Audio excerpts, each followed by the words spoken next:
Basically last time मैंने anaemia किया था और doctor Tasmia, doctor Afia, doctor Rukhsana ही प्रेजेंटर्स थी। आज भी हम बेसिकली उसी की कंटिन्यूएशन है, क्योंकि एनीमिया जो है ना वो इतना कोई छोटा टॉपिक है नहीं। और इसके अंदर डिफरेंट सिनेरियोज के how are you going to manage the patient. और उसके अलावा इसकी, जैसे मैंने लास्ट टाइम भी आपसे कहा था, you need to know pathophysiology कि कहाँ पे एब्जॉर्प्शन हो रही है, अगर डेफिशिएंसी डेवलप हो रही है तो वो किस लेवल पे डेवलप हो रही है, और उसकी ट्रीटमेंट अकॉर्डिंगली आपने किस तरीके से सिलेक्ट करना है, स्पेशली कंसिडरिंग ओरल।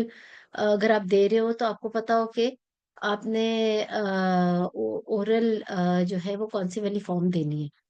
तो हम पहले अगर कहते हो तो थोड़े से सिनेरियोस कर लेते हैं, उसके बाद इसकी थ्योरी कर लेंगे, या जैसे आप कहते हो। हमारे आए में प्रेजेंटर्स कोई भी, एक्चुअली आज तो कोई भी वॉलंटियर कर सकता है। मैं आपको सिनेरियो दूंगी, आप लोगों ने मैनेज करना है। पहले ऑब्स्टेट्रिक्स के, और फिर थोड़ा सा मैं आपको ये भी बता दूंगी भी कि एनीमिया तो हमारे हर पेशेंट में होता है। गायनी के पेशेंट में भी होता है, हर गायनी के पेशेंट में होगा एक्चुअली। और जैसे कि अगर पेशेंट आप फाइब्रॉइड्स की है और उसके साथ उसको अनीमिया भी है, तो how you going to manage it. या फिर मे बी पेशेंट किसी मेडिकल ट्रीटमेंट किया, जैसे अगर आप उसे हार्मोनल ट्रीटमेंट दे रहे हो गायनी के किसी पेशेंट को, साथ में अनीमिया है, तो कैसे लेके जाना है, किसके अंदर ओरल देना है, किसमें आईवी या पारेंट्रल देना है, और किसके अंदर आपने ब्लड लगाना है। वो सारा हम देख लेंगे। तो पहले, सबसे पहले सिनेरियो किस वॉलंटियर को किसने करना है वॉलंटियर फॉर ऑब्स्टेट्रिकल अनीमिया को मैनेज करने के लिए?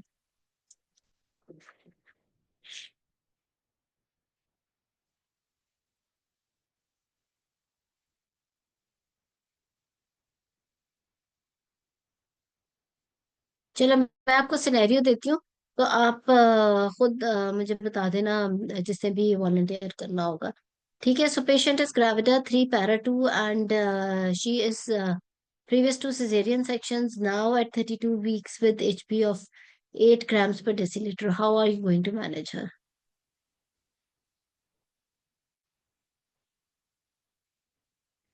quickly? आज हमने क्लास में बड़ा कुछ कवर करना है, इसलिए जल्दी जल्दी कवर आपने करना है जी। 8 hb या 32 वीक्स पे आपने कैसे मैनेज करना है? कोई नहीं बताना चाहता। देखो इसके अंदर आपने उसी तरह चलना है ना। चलो मैं आपको इसको और इलेबोरेट करती हूँ। Patient is having iron deficiency anaemia. She is gravid 3 para 2. She is at 32 weeks with 8 hemoglobin, and she has not taken any form of iron up till now in pregnancy.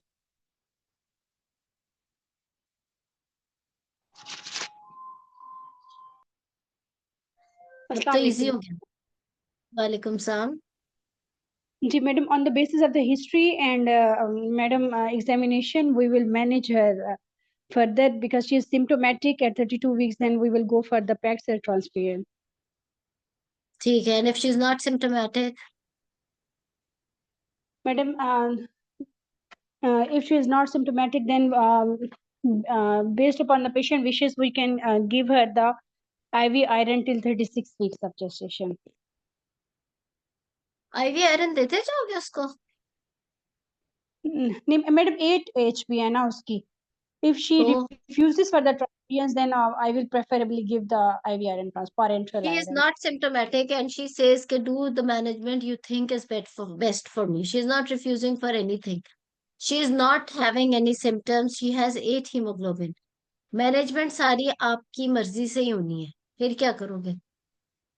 Madam, then I will transfuse her 2 packed cells, and so that her hemoglobin level is built up till 10.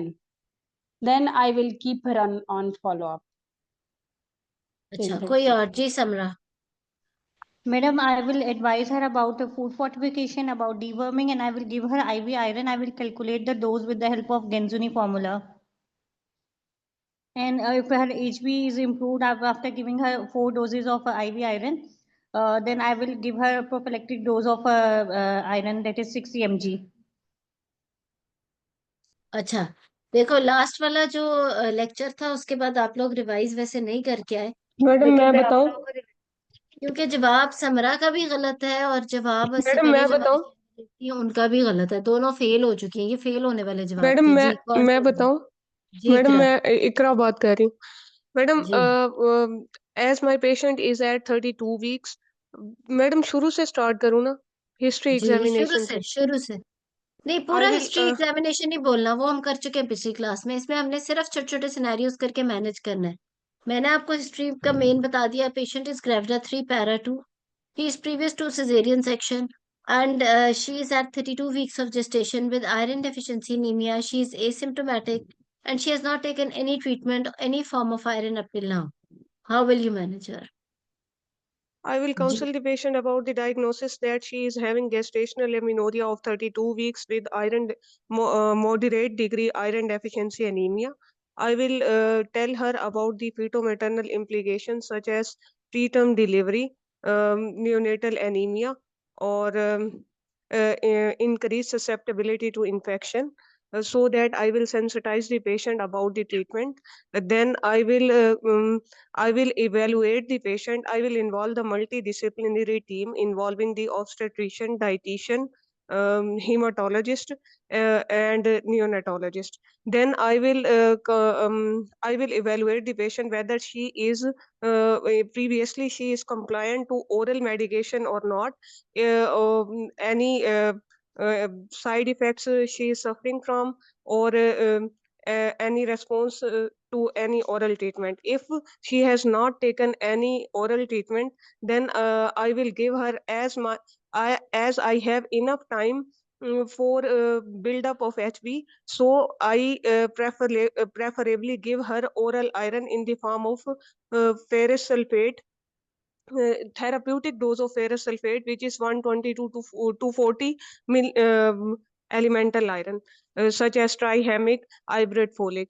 Uh, uh, I can give, if she is not compliant, not educated, well educated, or not motivated, then I can give her parenteral iron, but I will preferably give her oral iron, because speed of recovery of both oral or parenteral iron is same, and I have enough time. So I will give her oral iron, and then I will ask the patient to follow up after 2 weeks, so that I can evaluate the response to treatment, and I will check her HP.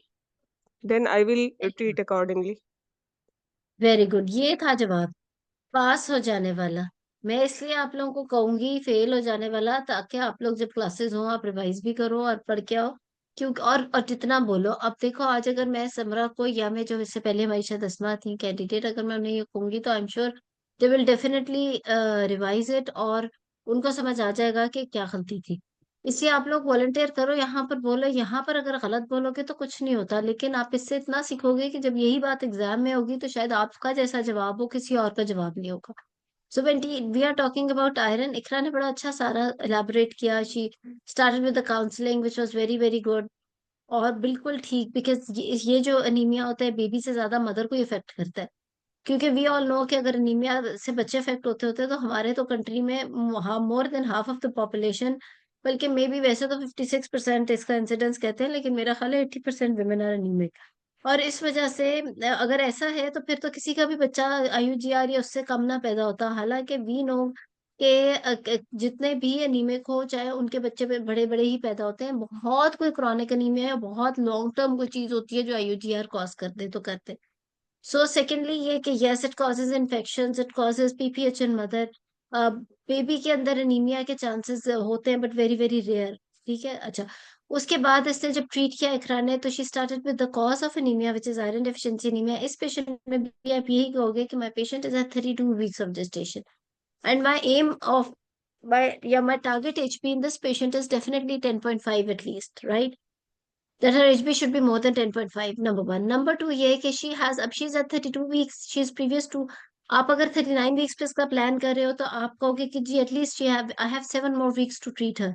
She's asymptomatic, she has not taken any form of iron before.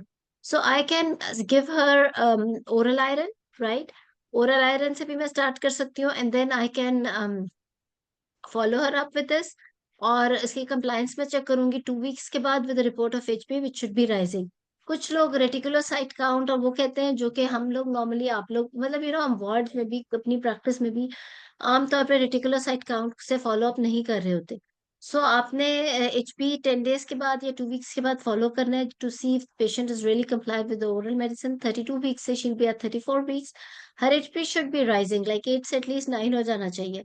और फिर will continue her with. और बहुत ही अच्छा जवाब इकरा ने दिया कि उसने ओरल आयरन कौन सा देना है. लास्ट टाइम मैंने आपसे कहा था कि ओरल आयरन की प्रेपरेशंस आपने पढ़नी है. There is ferrous sulphate, there is ferrous polymaltose, I think ferric ferrous preparation जो कि डिफरेंट होती हैं. कॉम्प्लेक्स फेरिक फेरस की डिफरेंट होती हैं. उसके अलावा हर टाइप ऑफ आयरन जिसमें बेशक फेरस सल्फेट हो, एलिमेंटल आयरन डिफरेंट होती है. She told us about the milligram per day that she is going to give, which indicated कि ये OD में दे रही है या वो BD में दे रही है, राइट. तो सुनने वाले को वैसे ही समझ आ जाता है बिकॉज रिसेप्टर ज्यादा हुए होते हैं एनीमिया के अंदर. क्योंकि अगर एक पेशेंट जो एनीमिक नहीं है, फॉर एग्जांपल उसकी 14-15 HB और आप उसको ओरल आयरन देना शुरू कर देते हो, तो एब्जॉर्ब उसकी उतनी ही होती है जितने रिसेप्टर्स उसको रिसीव करने के लिए हैं. अगर एक पेशेंट एनीमिक है तो उसके रिसेप्टर्स वैसे ही बढ़ जाते हैं, इसलिए हम BD आयरन देते हैं तो वो जल्दी HB पे बढ़ता है. तो इसलिए आप अनीमिक में या तो BD में देते हो या आप मिलीग्राम बोल दो. ट्राइहेमिक में सबसे ज्यादा आयरन ठीक है 115 मिलीग्राम के करीब होता है. हाइब्रिड फॉलिक में 105 मिलीग्राम एलिमेंटल आयरन होता है. आपको ये सारी प्रेपरेशंस पता होनी चाहिए.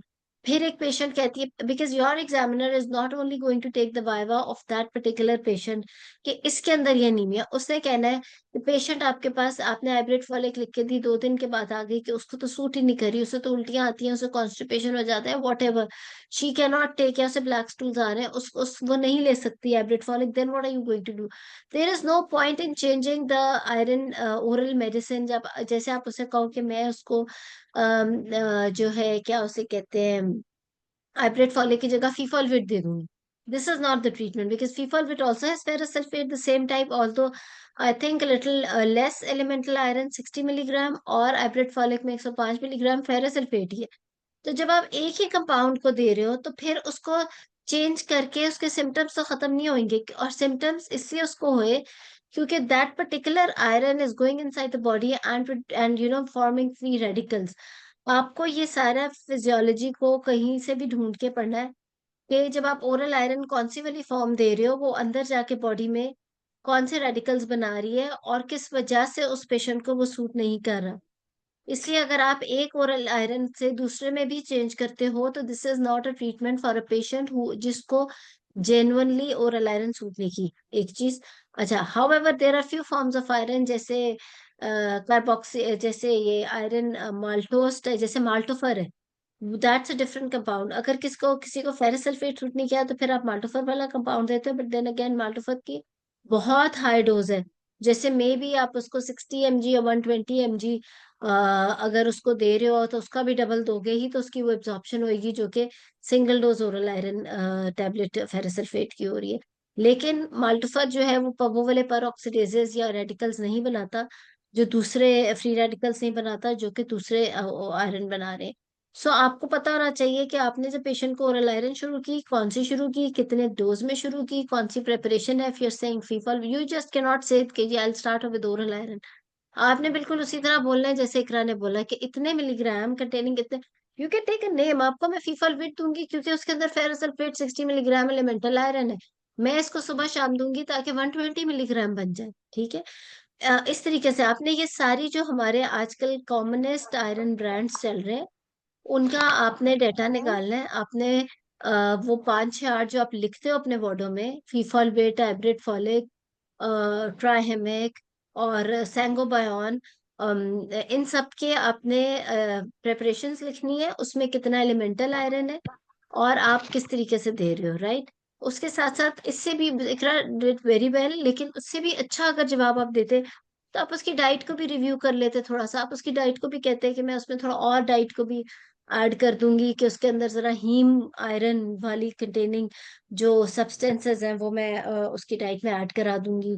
रेड मीट है तो उससे ये होगा कि एब्जॉर्प्शन जरा ज्यादा हो जाएगी. क्योंकि हमारी बॉडी में ना जब हम कुछ भी खाते हैं आयरन कंटेनिंग कोई भी सोर्स, जैसे अगर हम व्हाइट मीट खा रहे हैं या कुछ भी ऐसा खा रहे हैं तो hardly 1 to 2% of the iron is absorbed. लेकिन अगर हीम आयरन ली जा रही है तो वो 25% ऑफ इट इज एब्जॉर्ब, तो बहुत फर्क है. इसलिए एनीमिक पेशेंट में स्पेसिफिकली आपने हीम आयरन के इंटेक को इनकरेज करना है. और उसके बाद आपको ये पता होना चाहिए कि जब वो ये खा रही है तो स्टमक में जाके क्या हो रहा है, ड्यूटेनम में जाके एब्जॉर्प्शन हो रही है, लेकिन स्टमक में जो जो रिसेप्टर या कैरियर उसको मिल रहा है। और फिर जो स्लीप स्टेक्टमी वाले हैं उनके अंदर स्पेशली ये, उससे भी ज्यादा B12 डेफिशिएंसी एनीमिया का बहुत चांस होएगा, क्योंकि B12 के अंदर जो एब्जॉर्प्शन है और जो रिसेप्टर है वो स्टमक में ही और स्पेशली टोटल गैस्ट्रेक्टमी वाले में तो बहुत ज्यादा, लेकिन पार्शियल गैस्ट्रेक्टमी में भी तो उनके उसके अंदर तो B12 की एब्जॉर्प्शन होती ही नहीं है एक्चुअली। अब तो गैस्ट्रेक्टमी बहुत कॉमन प्रोसीजर बन चुके हैं, so you do get patients who had gastrectomy previously and are pregnant now. सो आपने उस चीज का भी बहुत ख्याल करना होता है कि अगर वो गैस्ट्रेक्टमी वाली पेशेंट है तो B12 की डेफिशिएंसी का होगा, इवन आयरन डेफिशिएंसी भी, क्योंकि आयरन की एब्जॉर्प्शन का काम स्टमक से शुरू हो जाता है कंसिडरिंग द रिसेप्टर्स। उसके बाद आप ड्यूडेनम में जाके वो ड्यूडेनम की मेम्ब्रेन पे एक और रिसेप्टर से लगता है, फिर उसके बाद वो ब्लड में जाता है और ट्रांसफेरिन के साथ लगता है जो उसको ट्रांसपोर्ट करता है। और लेकिन जो हीम आयरन है वो बहुत सारे रिसेप्टर्स को बाईपास करके डायरेक्टली एब्जॉर्ब हो जाता है, इस वजह से उसकी एब्जॉर्प्शन इतनी ज्यादा है।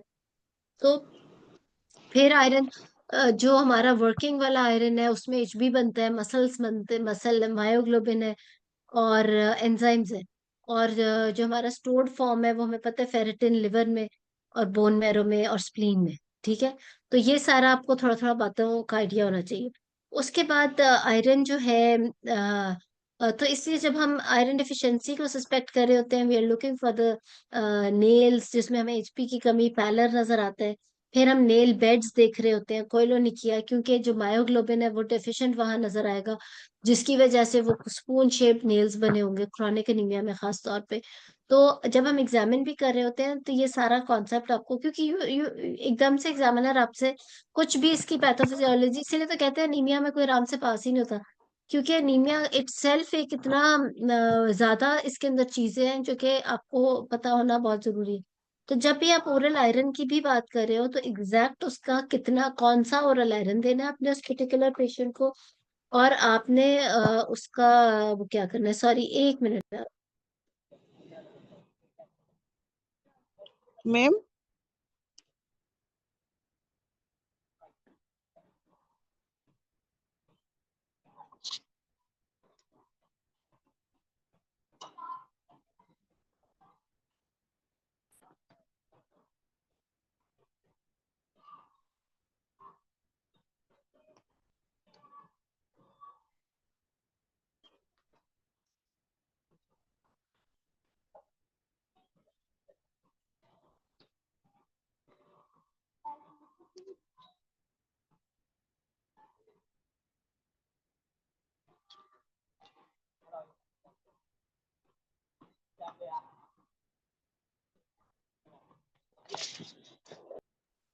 ओके, सो ठीक हो गया। मैम अच्छा मैम जी, एलिमेंटल आयरन कितना दे सकते हैं थेरेपेटिक डोज में, कितना देंगे? 120 सिर्फ या 120 इज इनफ।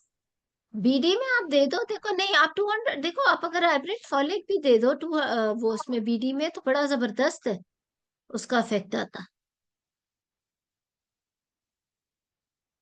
हाइब्रिड फॉलिक में एलिमेंटल आयरन तकरीबन 100 mg है, 105 mg। आप हाइब्रिड फॉलिक BD में बिल्कुल देते हो इसके अंदर थेराप्यूटिक डोज में। ठीक है, मैम रेंज 100 से 200 तक है ना, तो 120 हम 100 दे से सकते 200 इज वेरी गुड। जी बिल्कुल, लेकिन आपके MG के बताने से ही पता चल जाएगा कि आप OD की बात कर रहे हो या BD की बात कर रहे हो। ठीक है, या आप खाली BD बोल दो, OD और BD भी करके बोल सकते हो। और फिर इसी तरह बोलो कि 10 डेज के बाद मैं विद हीमोग्लोबिन रिपोर्ट बुलाऊंगी और मैं देखूंगी कि उसका चीज कंप्लायंट और नॉट, और कंप्लायंस का अंदाजा HB से ही पता चल जाएगा।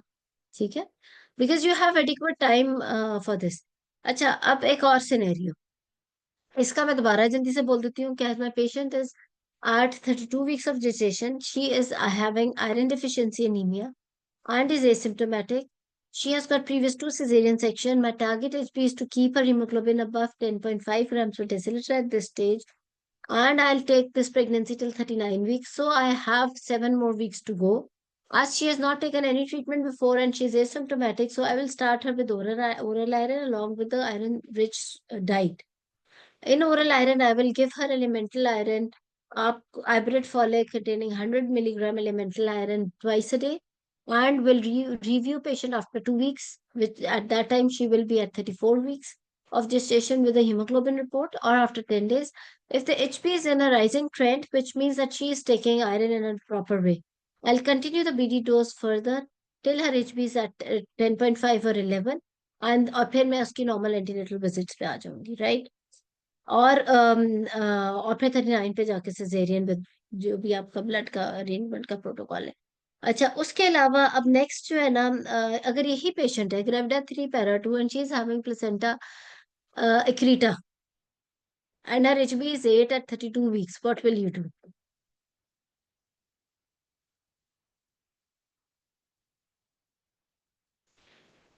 इकरा, आप ही बताओ। मैडम यही इसमें पेशेंट है, हम ग्रेविडा 3 जी para 2, she is asymptomatic, she is having placenta accreta, she is at 32 weeks, or but on ultrasound there is placenta accreta. She has not taken oral iron properly.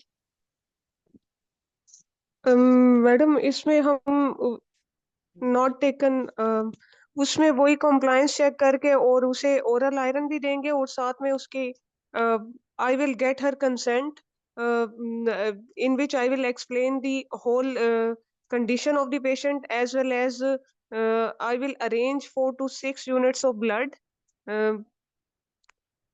arrange 4 to 6 units of blood anaemia arrange के लिए क्या करोगे? Madam anaemia के लिए तो हम वही करेंगे जो ओरल आयरन ही देंगे क्योंकि पेशेंट सिम्टोम एसिम्टोमेटिक आप है ना। इसी पेशेंट को ओरल आयरन दे रहे थे, शी वाज प्लेसेंटा एक्रीटा, 1 हफ्ते बाद ये ब्लीड करती हुई आ गई आपके हॉस्पिटल में, आप तो ओरल आयरन दे रहे थे। नहीं मैडम फिर हम इसे पैक सेल ट्रांसफ्यूज करेंगे 2 पैक सेल ट्रांसफ्यूज करेंगे। अब फंस गए ना? इसलिए जो आपके एनीमिया है ना, इसका कोई हार्ड एंड फास्ट चीज नहीं है। अभी मैं सुनती हूँ आपसे, इसके अंदर आपने अनीमिया के अंदर, अब हमने एक पेशेंट का 32 वीक्स पे कहा कि ओरल आयरन देंगे, और उसी पेशेंट को जब मैंने प्लेसेंटा एक्रीटा कहा कह दिया, तो हमारा सारा सिनेरियो ही बदल गया। आपने यूं कहना है कि she is gravid 3 para 2 having iron deficiency anaemia, although she has not taken oral iron properly and she is asymptomatic, but she is having placenta previa with accreta on ultrasound. You never know, she will start bleeding tomorrow.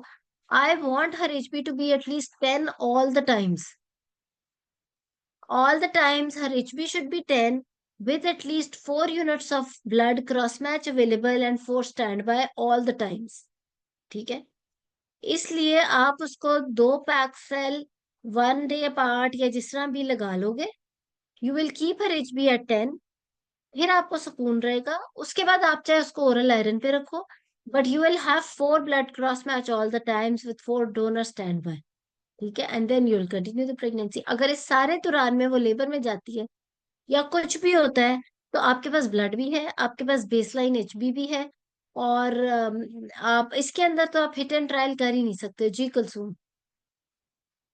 Ma'am जैसे placenta एक्रीटा है 8 HP है, तो हम अगर transfuse करते हैं तो ये भी तो होता है ना कि रिस्क ऑफ प्रीटर्म लेबर भी होता है। तो एक्रीटा में क्या होता है? 32 रिस्क ऑफ प्रीटर्म लेबर कहते हैं ना, ट्रांसफ्यूज जी, करने से जो है ना ऑक्सीडेटिव स्ट्रेस और इन चीजों की वजह से प्रीटर्म लेबर का भी रिस्क होता है।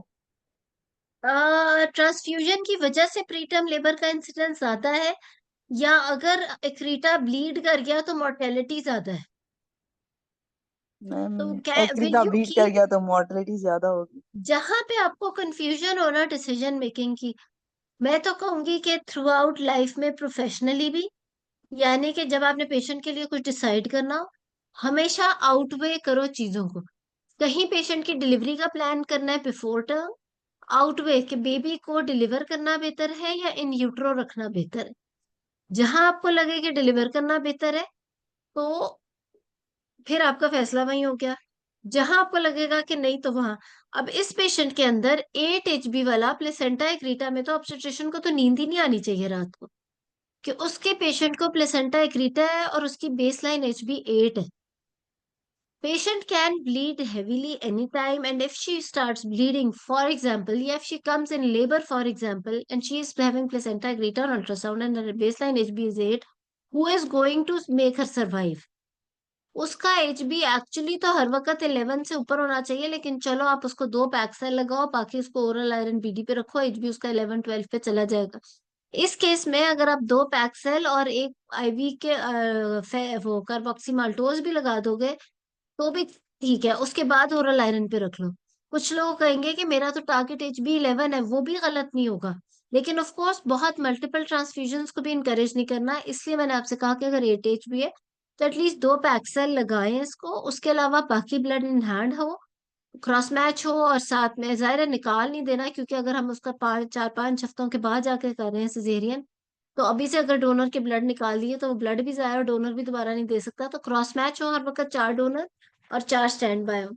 और अदरवाइज ये है कि हम, अच्छा अगर यही पेशेंट प्लेसेंटा क्रीटा ना होता और प्लेसेंटा प्रीविया होता तो मैम अगर ब्लीड करते हुए आएगी पेशेंट पे तो हम ब्लड ट्रांसफ्यूज करेंगे ना प्रीविया में। नहीं, तो ब्लीड तो मैंने बोला ही नहीं कर रही है। फिर भी हम ब्लड ट्रांसफ्यूज करेंगे प्रीविया। ठीक है, मैम वही बात है, प्लेसेंटा देखो तैयारी तो हमने उसी तरह पूरी रखनी है, क्योंकि इसके अंदर वही होता है ना प्रॉब्लम के, प्रीविया में भी तो उसी तरह ही ब्लीड कर सकती है पेशेंट। ठीक है, ठीक है ना। प्रीविया में भी अगर patient is at 32 weeks with major degree praevia and her HB is 8, आपका एंजाइटी लेवल मोर और लेस वही है, क्योंकि हमें पता है और हम सब ने जिंदगी में एक ना एक ऐसा मरीज देखा हुआ है प्रीविया को ब्लीड करते हुए, और वो जब ब्लीड करता है तो वो जो नलके खुलते हैं और फिर जो caesarean etcetera etcetera, so you can not keep her HB baseline HB 8 all the times, आपने उसका HB बिल्ड करके रखना होता है।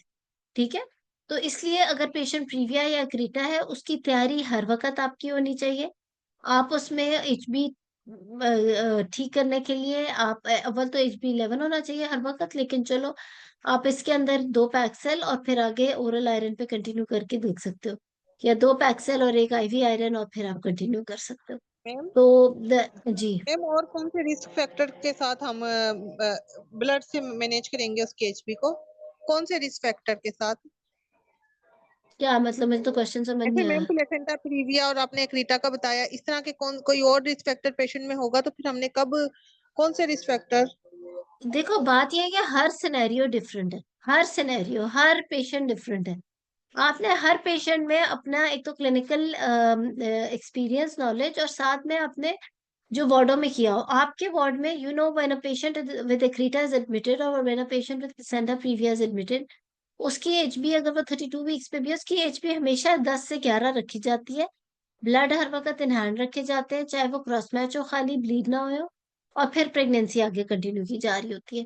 और अगर आप रिस्क फैक्टर पूछो तो ऑफ एंड ऑन जो प्री टर्म लेबर में पेशेंट आ रही है और उसका, जैसे हमारे पास टोकोलिसिस के लिए पेशेंट आता है और उसकी 8 HB है, टोकोलिसिस में वी ऑल नो कि जो थ्योरेटिकल उसका एविडेंस है टोकोलिसिस का, वो यही कहता है कि हार्डली 1 वीक ही प्रोलॉन्ग करता है वो प्रेगनेंसी को, और वो भी पर्पस यही होता है कि either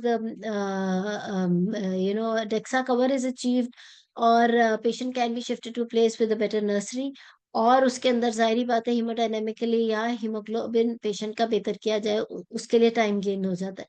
so patient is here with pre term labour and you are doing tocolysis, labour pains उसके आप खत्म कर रहे हो, पेशेंट का HB 8 है, तो definitely she is going to deliver in less than a week time और सो, तो उसमें भी ब्लड ट्रांसफ्यूजन हो जाएगी। इसके अलावा ब्लड ट्रांसफ्यूजन की जो इंडिकेशंस हैं, और ब्लड ट्रांसफ्यूजन बहुत रेयर चीज है, प्लेसेंटा एक्रीटा आपके हर मरीज में नहीं है, प्लेसेंटा प्रीविया भी हर पेशेंट में नहीं है। ब्लड ट्रांसफ्यूजन आपने सिर्फ करनी है, उसके 2 या 3 इंडिकेशंस हैं जो कि आपका मुझे याद नहीं है किसमें है, WHO की इंडिकेशन या क्या है ऑब्स्टेट्रिक्स में, उसके अंदर यही मैम होता है कि सिम्टोमेटिक या तो पेशेंट होगा या फिर HB लेस देन 7 हो, सिम्टोमेटिक पेशेंट हो या हीमोग्लोबिन लेस देन 7 हो, तो फिर हम ब्लड से ही मैनेज करते हैं पहले। शकीला आपसे क्वेश्चन करूंगी, patient is at 20 weeks, her HB is 6, she is asymptomatic, iron deficiency anemia, not taken any oral medicine or anything before, what will you do? Ma'am पहले तो उसको ओरल देंगे, ओरल आयरन दे सकते हैं मैम अगर वो asymptomatic है। आप अभी खुद ही लेकिन कह रहे हो, सर मैम बुक्स में तो आपने अभी ऐसे ही खुद ही कहा कि haemoglobin less less than than 7 7 हो। होगा। मैम देखो ये सीवियर में आ गलत जाता है ना, बातें, सीवियर किसने कहा 7? It is not like that. मैं आपको यही बताना चाह रही हूँ कि there is no hard and fast HB जिस पे लिख दिया जाए कि इससे कम है तो ब्लड, इससे ज्यादा है तो IV आयरन, इससे it's a clinical scenario which is going to decide. 7 HB है, 6 HB है, 20 वीक्स है, आपके पास इतना एडिक्वेट टाइम है। देखो दोनों ऑप्शंस है। नंबर 1 ऑप्शन कि आप उसको ओरल आयरन BD में दो। ऐसे पेशेंट्स में इतनी जल्दी आयरन एब्जॉर्ब होता है क्योंकि ये एक कुदरत का निजाम है कि हमारे रिसेप्टर्स बढ़ जाते हैं आयरन एब्जॉर्ब करने के। When we need iron, when my body needs iron, मेरी बॉडी रिसेप्टिव ज्यादा होती है आयरन के लिए। If I am not iron deficient तो मेरे रिसेप्टर्स भी कम ही होंगे। तो अगर मेरे अंदर आयरन डेफिशिएंसी होगी तो मुझे अगर ज्यादा आयरन मिलेगा तो वो बहुत जल्दी और ज्यादा एब्जॉर्ब होगा, which is a good thing for us. एक नेचर की तरफ से हेल्प है हमारी। So what happens is that कि जब आपके patient is at 20 weeks, her HP is 6, if you give her oral iron double, उसकी बड़ी जल्दी एब्जॉर्प्शन होती है आयरन की। और BD में जब आप उसको आयरन दोगे तो वो एब्जॉर्ब होके, और बिकॉज 20 वीक्स पे तो बहुत ज्यादा टाइम पड़ा है अभी इसकी डिलीवरी में, मैम तो बड़े आराम फिर से वो होगा। लेकिन कुछ लोग कहते हैं कि मैं इसलिए ओरल आयरन ही दूंगा कि अगर उसका HB ना बढ़ा, या if she is not compliant या whatever, and if her HB goes even down, कि अगर और कम होके कहीं हार्ट फेलियर ना हो जाए, तो इनिशियली मैं इतना रिस्क नहीं लेना चाहती। इसलिए मैं इस पेशेंट की HB एटलीस्ट 6 से 7 कर दूं या 6 से 8 कर दूं, तो मैं IV आयरन दे दूं, ताकि ये तो कंफर्म्ड हो ना कि वो आयरन तो उसके अंदर चला गया ना, उसके ऊपर कंप्लायंस डिपेंडेंट तो ना हो। तो कुछ लोग क्या करते हैं कि वो कहते हैं कि मैं इसको IV आयरन दूंगा, 2 वीक्स के बाद इसका HB रिपीट करेंगे, and then I will decide कि मैंने अब इसको ओरल BD आयरन पे ले जाऊं। मैम इसका ये मतलब सेकंड ऐसे चीज। पेशेंट में जी, इसका मतलब ऐसे पेशेंट में पहले हम ब्लड ट्रांसफ्यूजन कर दें तो बेटर है, और फिर IV आयरन ट्रांसफ्यूज कर दें, इन्फ्यूज कर दें। तीसरी जस्टिफिकेशन, देखो जो एग्जाम है ना आपका clinical exam, it's all about justifying yourself. मैंने सबसे पहले आपको जस्टिफिकेशन दी उन लोगों के लिए जो ओरल आयरन पे लेके चलना चाहते हैं। सेकंड जस्टिफिकेशन उनके लिए थी जो एक IV आयरन लगा के थोड़ा सा सेफ होना चाहते हैं और फिर ओरल आयरन लेके जाना चाहते हैं, वो भी ठीक है। तीसरी ऑप्शन जो शकीला ने कहा, शकीला सेइंग कि हम एक ब्लड तो लगा दें उसके बाद ओरल आयरन पे ले जाए, okay. Patient is having 6 HB. She says कि I would like to give her 1 Paxil transfusion ताकि उसका फौरन से 6 से 7 तो हो, उसके बाद मैं इसको BD ओरल आयरन पे कर दूंगी। बिकॉज कहीं ऐसा ना हो कि ना इसका IV आयरन से बढ़े HB, ना इसका ओरल आयरन से बढ़े, और कहीं इसका HB और कम होके हार्ट फेलियर में ना चली जाए। तो इसलिए मैंने एक पैक्सल लगा दिया और फिर उसके बाद ओरल आयरन पे ले गए। ये भी जस्टिफाइबल है। मेरे से पूछो तो आई विल नॉट, मैं तो उसको ओरल आयरन भी ले जाऊं, because she is asymptomatic, adequate time है। ये पेशेंट्स की तो 3 HB पे भी, आई have seen a patient sitting so comfortably.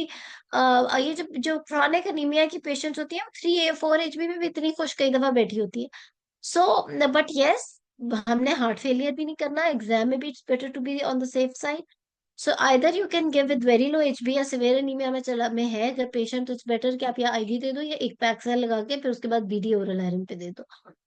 अब एक और सिनेरियो, ठीक है, आई होप अब तक समझ आ रही है बात की। मैं इसलिए ये सारे सिनेरियोज आज डिस्कस कर रही हूँ क्योंकि कैंडिडेट्स के माइंड में ये गलत होता है कि वो उन्होंने नोट्स में लिखा होता है कि अगर 8 से ऊपर है तो IV आयरन, एक्सक्यूज मी, 8 से नीचे है तो वो वाला आयरन, तो जी, अगर 8 से नीचे है तो मैं उसे ब्लड दे दूंगी, 8 से ऊपर है तो मैं IV दे दूंगी, इससे ऊपर है तो मैं ओरल दे दूंगी। It's not like that, it's the whole scenario which matters. मैंने आपको मैम बता दिया कि एक क्वेश्चन हो रहा सॉरी एक है मिनट शकीला, मैम। और उसके बाद आपने ओरल कहाँ देना है, और आपने वो, जी समरा का कोई question, ji Samra.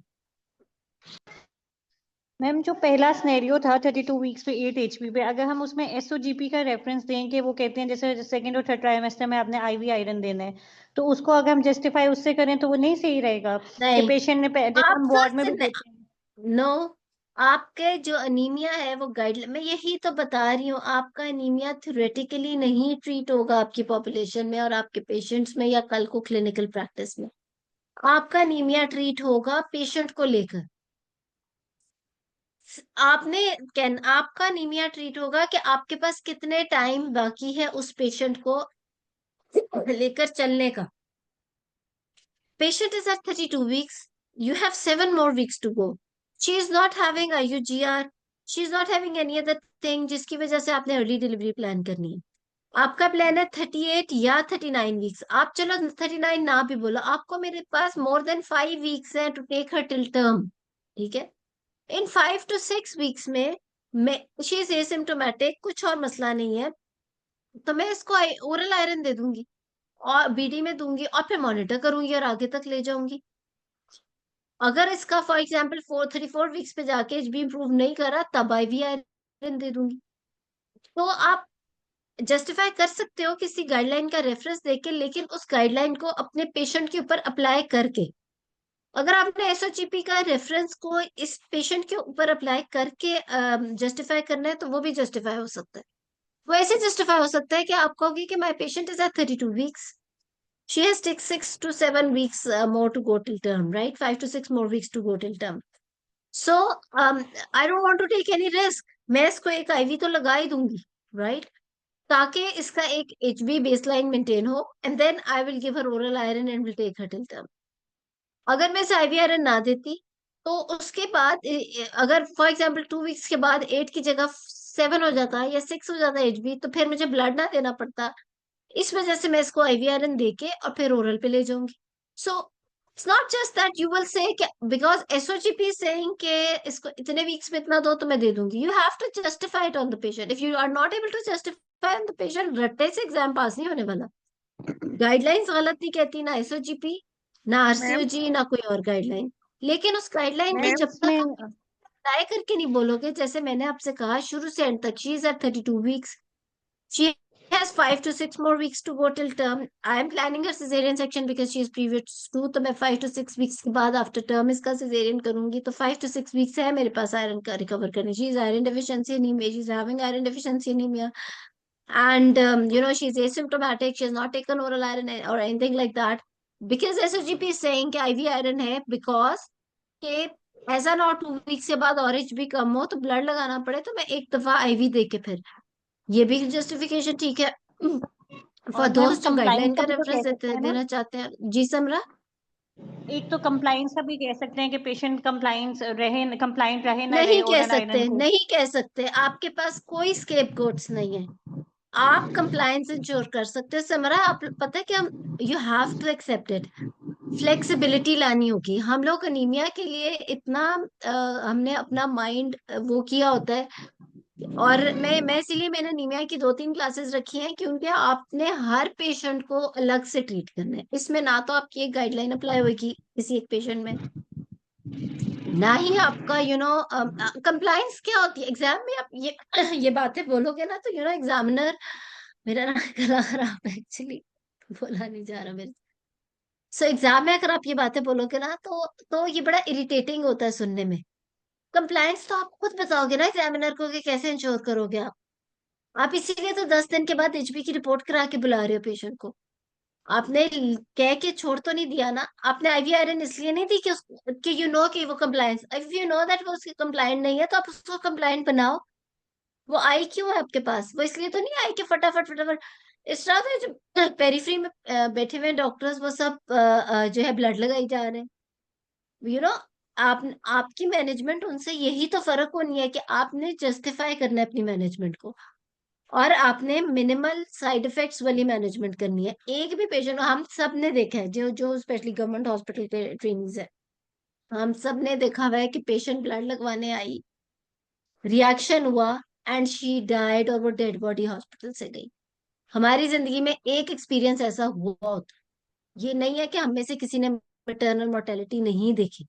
These mothers are not sick mothers, otherwise these are healthy ladies, और इसलिए मैटरनल मोर्टेलिटी को इतना सीरियसली लिया जाता है।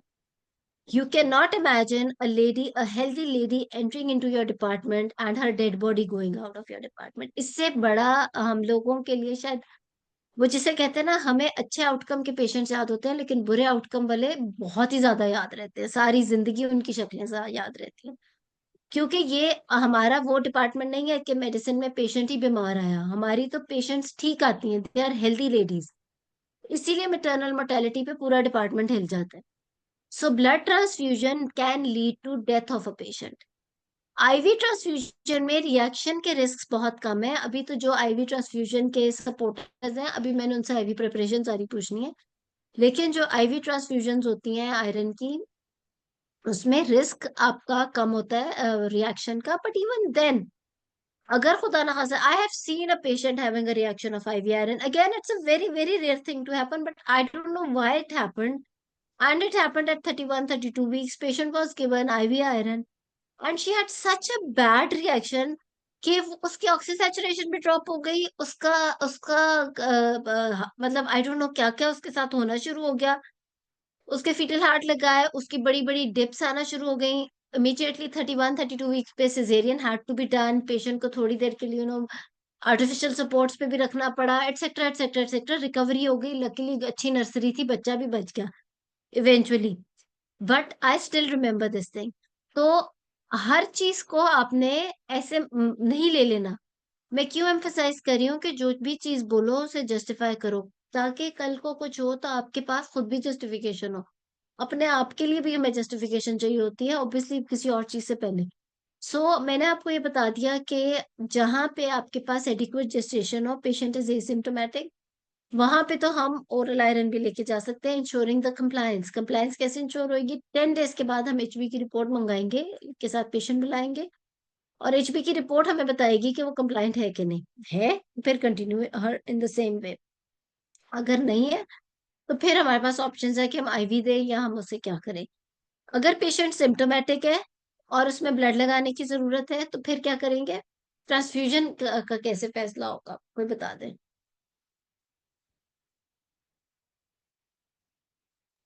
मैडम सिम्टोमेटिक में तो देंगे ही ट्रांसफ्यूजन पैक्ड सेल। कैसे? कितनी? She is at 32 weeks and she is severely symptomatic. उसका बुरा हाल है, यू कैन जी सी। वो मैडम। बेटी आपके सामने, आप क्या फैसला करोगे, कितने ब्लड दोगे? She is having 8 HP। Madam at least 2 packed cells should be given. अच्छा, 8। Why not 3? Madam, our target should be at least 10.5 gram per deciliter. With 2 packed cells, it will be आप enough. ठीक कह रहे हो, लेकिन इस patient के अंदर हमारा टारगेट एचबी ठीक करना नहीं है। इस पेशेंट Madam, के I अंदर will हमारा give her टारगेट one उसके Paxil. सिम्टम्स ठीक करना है। I will ठीक give है her madam. one Paxil. I will review the patient on the next day. Uh, uh, Definitely her symptoms will improve. Then I will give her oral iron. If symptoms improve very but good. still she is symptomatic, then I will give another Paxil transfusion. Maximum 2 transfusions can be given. बिल्कुल ठीक है, इकरा ने सही कहा, मैं बताती हूँ। If a patient is symptomatic, madam अव्वल तो ये फैसला करना। जी हमारा मैडम इसके बाद ये है कि if she is still symptomatic after transfusion of 2 packed cells, then I will get the review of cardiology to rule out the good, cardiac cause of this very good. breathlessness. I will tell you, आप लोग बिल्कुल ठीक कह रहे हो। मैं और elaborate कर देती हूँ इस चीज को। जो ब्लड ट्रांसफ्यूजन है एनीमिक पेशेंट में, जिसका फैसला कैसे करना है। अव्वल तो हर पेशेंट को सांस चढ़ता है, हर पेशेंट को सीढ़ियाँ चढ़ने से सांस चढ़ता है। ऊपर से HB8 हो तो वो वैसे ही कहेगी ज्यादा आपको लगेगा ब्लड लगाना है। हर एक में हम तो नहीं ब्लड लगा देंगे ना। अभी हमने बड़ी खौफनाक बातें की ब्लड वाली। द थिंग इज के आपने कैसे फैसला करना है कि वाकई ये इसको ब्लड लगना चाहिए। तो उसके अंदर पेशेंट इज रियली सिम्टोमेटिक का मतलब ये है कि उसे शॉर्टनेस ऑफ ब्रेथ इतनी ज्यादा है कि वो, जैसे शायद मैंने पिछले लेक्चर में भी कहा था, कि she can not even work in her kitchen. उसका, उसके बच्चे कोई और संभाल रहे हैं, उसके घर में किचन का काम कोई और कर रहा है। और ये वो चीजें हैं जो इन आवर कल्चर और इन आवर सोसाइटी, लेडी जो है, she has to do herself. If she is not able to do these important things in house by herself, तो फिर वाकई उसको सिम्टम्स तंग कर रहे हैं। जो जेनुअनली सिम्टोमेटिक पेशेंट है विद लो एचबी, इसके अंदर हमारा टारगेट बेसिकली सिम्टम्स को ठीक करना है, right? Cardiac evaluation is definitely important because she is having all the symptoms, and कई दफा इवन हमें एग्जामिनेशन में फाइंडिंग भी मिल जाती है बिकॉज ऑफ दीज सिम्टम्स, तो फिर हम उसकी कार्डियक इवैल्यूएशन भी कर लेते हैं। और फिर उसके बाद उसको पहले तो जैसे कराने का एक पैक्सल लगाएंगे और उसके बाद रिव्यू करेंगे। More than 90% of the patients, चाहे वो 5 HB पे उसको सिम्टम्स हो या 3 HB पे उसको सिम्टम्स हो, एक ब्लड लगने के बाद वो उठ के बैठ जाती है। वो इतनी ज्यादा, क्योंकि एनीमिया में ब्लड जो है ना वो बहुत जबरदस्त काम करता है, वो उठ के बैठ जाती है। They look good, they feel good, मतलब वो खुद आपको कहती है कि मेरा तो सांस ठीक हो गया, मेरी तो आंखें खुल गई, मुझे समझ आ गया, मतलब कि एक एक ब्लड से ही इतना कुछ बेहतर आ जाता है। But definitely you will review her after one transfusion. अगर ट्रांसफ्यूजन से अगले दिन उसकी बेहतरी है तो फिर तो ठीक है, फिर तो अगर उसकी 8 HB पे आपने एक पैक्सल लगा दिया तो फिर आप चाहे उसे BD ओरल आयरन पे या IV आयरन एक और लगा के उसके बाद आप, ताकि वो फिर उस चीज पे एंड अप ना हो जाए कि फिर 8 HB पे होके फेलियर की तरफ जा रही हो, तो एक पैक्सल लगा के आप उसे IV ट्रांसफ्यूजन देके उसके बाद ओरल आयरन पे कर सकते हो। बट अगर वो एक ब्लड के बाद उसके सिम्टम्स ठीक नहीं हुए तो आप उसे एक पैक्सल और भी लगा सकते हो। 2 के बाद तो डेफिनेटली ठीक हो जाएगी। अगर 2 के बाद भी ठीक नहीं हुई तो इसका मतलब ये है कि वो अनीमिया के सिम्टम्स नहीं थे, वो कार्डियक सिम्टम्स है। तो फिर कार्डियोलॉजिस्ट फैसला करेगा उसके साथ क्या करना है। ठीक है। सो आपका ये सिम्टोमेटिक अनीमिया की ट्रीटमेंट में भी आप इसी तरह बोलोगे कि although she is at 32 weeks, I have 5-6 more weeks to go till term, but even then because she is symptomatic, I will discuss with her for the Paxil transfusion, and if she agrees or gives consent तो फिर मैं उसे पैक्सेल दूंगी और फिर I will review her for her symptoms and haemoglobin value after 1 day। The next day her symptoms will improve. आपने और blood का जिक्र एग्जाम में करना ही नहीं है, वो तो सिर्फ तब जब एग्जामिनर बोले। आपने कहना है मेरा पेशेंट तो एक ब्लड से ही ठीक होगी, HB इज 9 नाउ, नियर 9, और फिर मैं इसे चाहे एक IV भी दे दूंगी, तो अगर आप देना चाहते हो, वैसे तो BD ओरल आयरन पे भी लेके चल सकते हो, बट चलो एक IV भी दे के उसके बाद मैं उसे आयरन ओरल पे करूंगी। जी फायजा। हाँ, अस्सलाम वालेकुम मैम। जी वालेकुम सलाम। मैंने ये पूछना था कि अगर HB5 बताई हुई एग्जाम में 32 वीक्स पे, तो हम ट्रांसफ्यूज उसको कितने 5 पे तो करेंगे? करेंगे, 5 HB भला क्यों? मैम 5 HB दी हुई है 32 वीक्स पे, और हम फिर ट्रांसफ्यूज उसको 7 तक लेके जाएंगे, 3 यूनिट्स ट्रांसफ्यूज करेंगे या एक ही ट्रांसफ्यूज करके फिर एक्सेल कम से कम थे, 5 इज वेरी लो। 5 पे तो 5 at 32 weeks is very low. You will admit her and will keep her in the hospital, क्योंकि 5 HP 32 पे अगर वो लेबर में चली गई तो वो तो very high mortality, right? If she's delivering at 5 HP तो how is she going to survive? तो 5 HP पे तो आप ये भी वेट नहीं करोगे कि एक दिन में एक ब्लड, आप उसको चाहे एक दिन में 2 पैक्सल लगाओ, उसकी HP कम से कम 7 या 8 करो, उसके बाद IV आयरन दो और फिर आप उसको ओरल आयरन पे लेके जाओ। ठीक है मैम। मैम अगर 5 HP हो, अगर 20 या 22 वीक्स पे, तो फिर भी हम 5 इज वेरी, 2 यूनिट लगा के 7 तक पहुंचाएंगे, फिर ही हम इसके बाद बाकी IV आयरन या ओरल 3 देंगे। लगा दो, बेशक इसमें 3 लगा दो। ठीक है, मतलब 7 तक पहुंचा के फिर हम IV या ओरल दे दें। 8 तक, 8 8 तक तक। ले जाके फिर IV दे के फिर मैम अगर 20 वीक्स है 5 तब तो तो 8 बहुत तक है। पहुंचाने की जरूरत नहीं है, 7 तक भी पहुंचा दें तो भी आ गया। हाँ अगर अगर 20 वीक्स 20 पे है तो और बात है, 32 पे है तो इसलिए क्योंकि प्री टर्म भी हो सकता है और डिलीवरी और वो सारा कुछ, तो इट्स बेटर कि फिर आप इस तरह चलो। ठीक है मैम, ठीक है। Thank you. Excuse me madam, ये जो हम जी। आयरन की ओरल आयरन देते हैं, इसके साथ हम सेपरेटली फॉलिक एसिड की टैबलेट्स रूटीन में देंगे? कहीं वो इन लिखा होता आयरन है कई जगह प्रिपरेशंस में एडिक्वेट फॉलिक एसिड होता है। इन सब आयरन प्रिपरेशंस में फॉलिक एसिड होता है। नॉर्मली आपने कभी किसी को देखा है कि टैबलेट फॉलिक के साथ फॉलिक एसिड ले रही हो हाँ एडवांस्ड जी मैम, प्रेगनेंसी नॉर्मली में? हम नहीं देते, लेकिन वो मैंने ना पढ़ा था, मुझे रेफरेंस याद नहीं आ रहा। बिकॉज मैं यही तो बता रही हूँ, आइब्रेट फॉलिक या कोई ऐसी और ओरल प्रिपरेशंस में नॉर्मली फॉलिक एसिड इतना होता है जो एब्जॉर्प्शन ऑफ आयरन में हेल्प करे। ठीक है मैम, ठीक है कभी जी। ऐसा हुआ है कि मतलब ऐसा हो सकता है कि IV आयरन दें हम और उसके HB इम्प्रूव ना करें? घर चक्कर लगाए मारे के दिवे मैम सकता है एक्टिवली ब्लीड कर रही हो फिर तो। जी मैम जी मैम जी जी ऐसा जी हो सकता है कि IV आयरन दें और पेशेंट की HB इम्प्रूव ना करें? क्या दे? IV आयरन दे? हाँ जी, और उससे HB इम्प्रूव हो नहीं, ना हो सकता है? बट आपका पेशेंट अगर आयरन डेफिशिएंट एनीमिया ना, अगर आयरन IV आयरन दिया और HB इम्प्रूव नहीं हुआ तो इसका मतलब आपका डायग्नोसिस ठीक नहीं है। IV आयरन से HB ठीक हो जाएगा। ठीक है मैम, थैंक यू। ठीक है, मैम वेलकम। अगर सो 34 वीक पर 8 HP के साथ है, एसिम्प्टोमेटिक पेशेंट है, तो हम IV प्रेफर करेंगे ओरल? 34 वीक्स पे 8 HP है और आयरन डेफिशिएंसी एनीमिया है and she is not taking oral iron before, और आपके अगर 6 वीक्स और प्रेगनेंसी के हैं, जैसे she is a primary gravida, तो आप 8 HB पे 34 वीक्स पे बोथ आर ओके एक्चुअली, लेकिन इट्स बेटर कि आप एक IV आयरन लगा के उसके बाद उसे ओरल पे लेके जाओ, बिकॉज 6 वीक्स है, 6 से ये 4 वीक्स भी हो सकते हैं, क्योंकि 38 वीक्स पे भी वो डिलीवर हो सकती है, 6 वीक्स तो आपके 40 वीक्स तक है, तो इसलिए आप उसको IV आयरन एक देके, ताकि उसका HB एटलीस्ट नियर 10 हो जाए, और फिर डबल ओरल आयरन पे। मैम ये आईवी ठीक है, आयरन जो है ये हेपेटाइटिस के पेशेंट्स में देते हैं, हेपेटाइटिस बी और सी देते हैं, पॉजिटिव पेशेंट्स में। बिल्कुल देते हैं, सिर्फ आप थैलेसीमिया में नहीं देते, थैलेसीमिया माइनर में।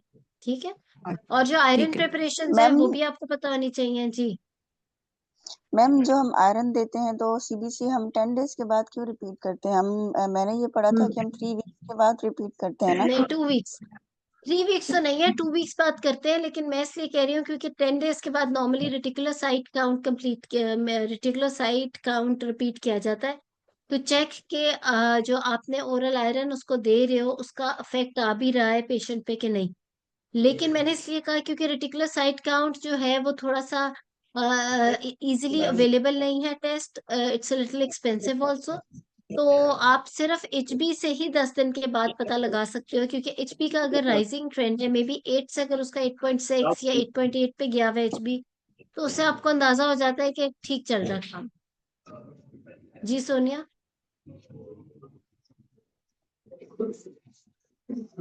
सोनिया ने 100 के। अच्छा, अगर एक और scenario, patient is at 38 weeks and she is having 8 HB, and फिर क्या करोगे? जा रही हूँ नमाज पढ़ने के लिए, मैं बच्चों को समझा दिया, वो इधर ही है, मैं जा रही हूँ। हाँ पेशेंट जी, दिस ग्रेविडा 3 पैरा टू 38 पे तो खैर हमने कर ही देना है। Patient is at 36 weeks and she is having 8 HB and she is asymptomatic iron deficiency anaemia, फिर क्या करोगे?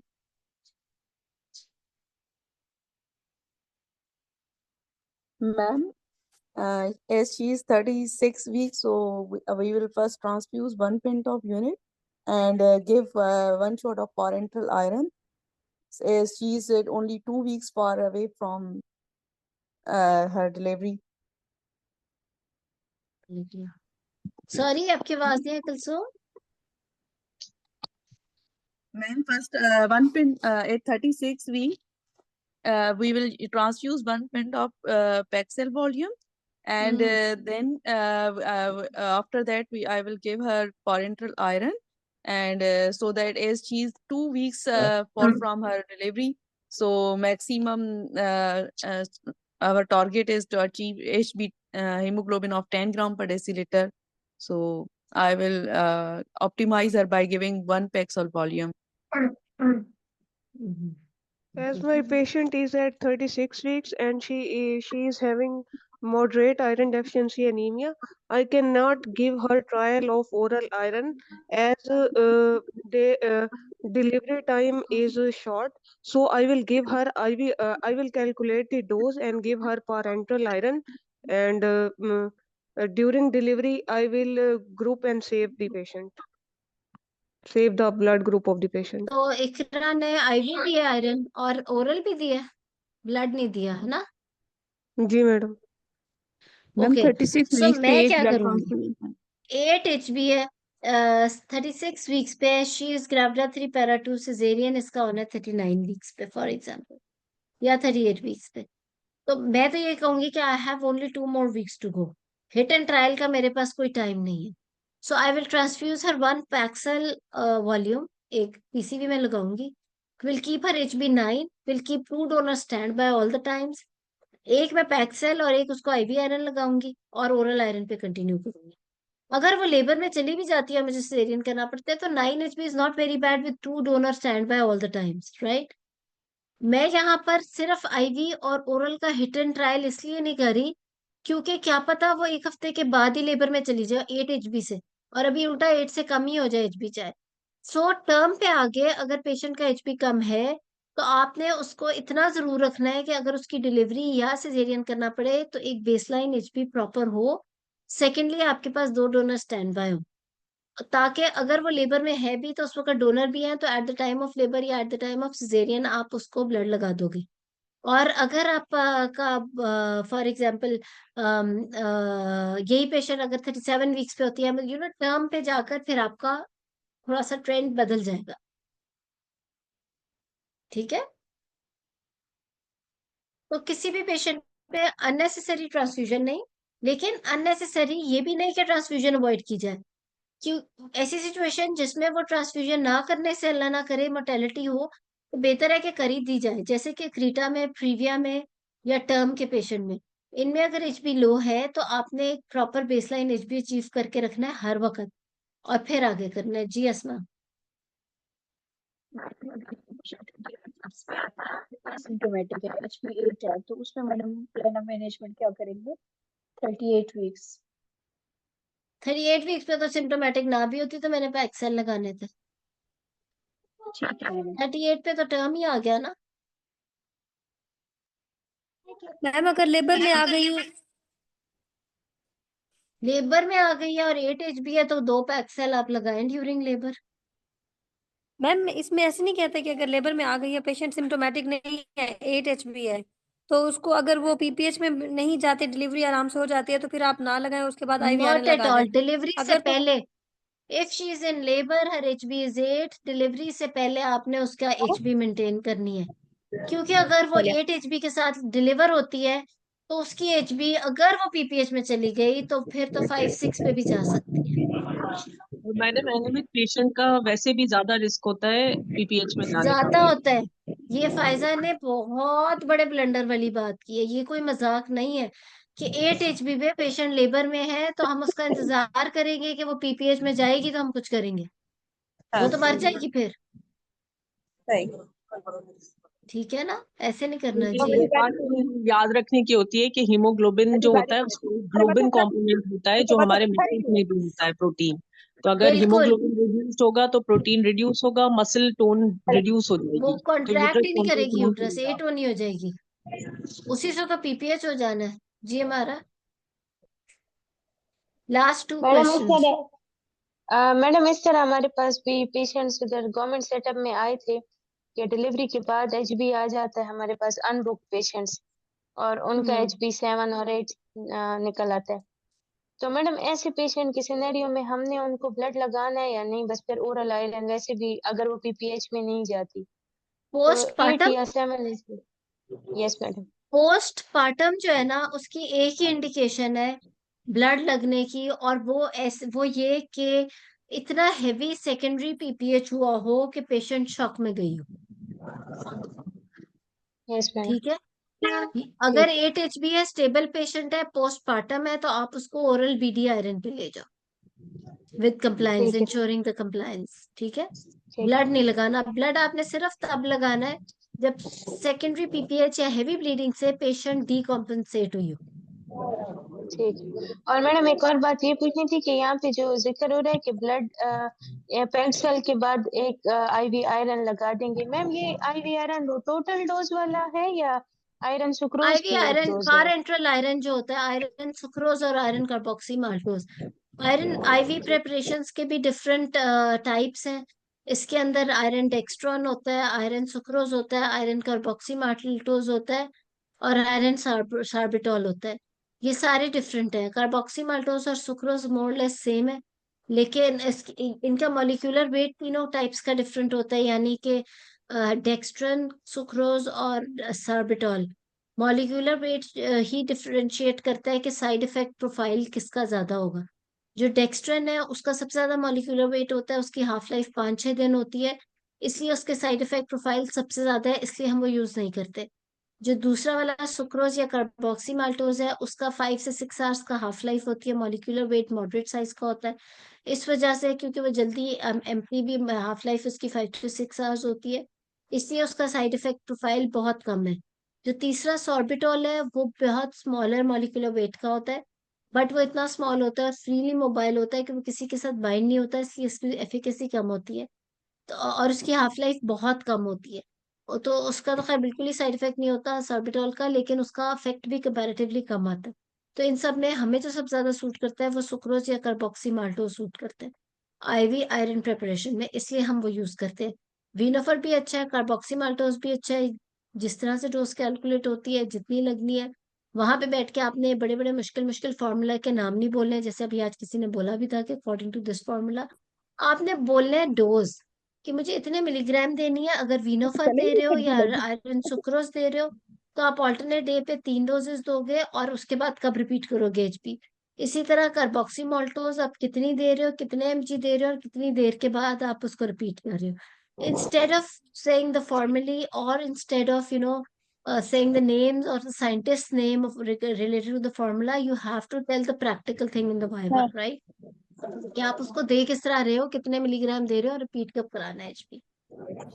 और ठीक मैडम है, तो एक और आईवी बात आयरन भी है, जब बोलो तो इस तरह बोलो। मैडम एक पोस्ट ट्रांसफ्यूजन एचबी का बता दें। मैम ये हमारे हॉस्पिटल में हम लोग सेम डे भी कर लेते थे, नेक्स्ट डे भी कर लेते थे। इसका तो कोई एग्जैक्ट हार्ड इसका एंड हम फास्ट क्या नहीं है, करें? 2 घंटे बाद करा सकते हैं, मेरा तो ख्याल है। ये किसी एनेस्थेटिस्ट से ठीक पूछ है लेना, मैडम। वैसे तो 2 आवर्स के बाद भी अब आई थिंक करा सकते हो, ये चेक कर लेना। ठीक है, तो आई होप कि थोड़ा सा क्लियर हुआ होगा अनीमिया की मैनेजमेंट, स्पेशली कि आपने अगर ओरल की बात करनी है तो ओरल प्रिपरेशन का किस तरीके से बोलना है, और उसकी डोज कैसे बोलनी है, वो सारा कुछ। आईवी है तो कैसे बोलना है वो बताओ। ट्रांसफ्यूजन है तो उसका क्या तरीका है, आपने वो सारा बोलना है।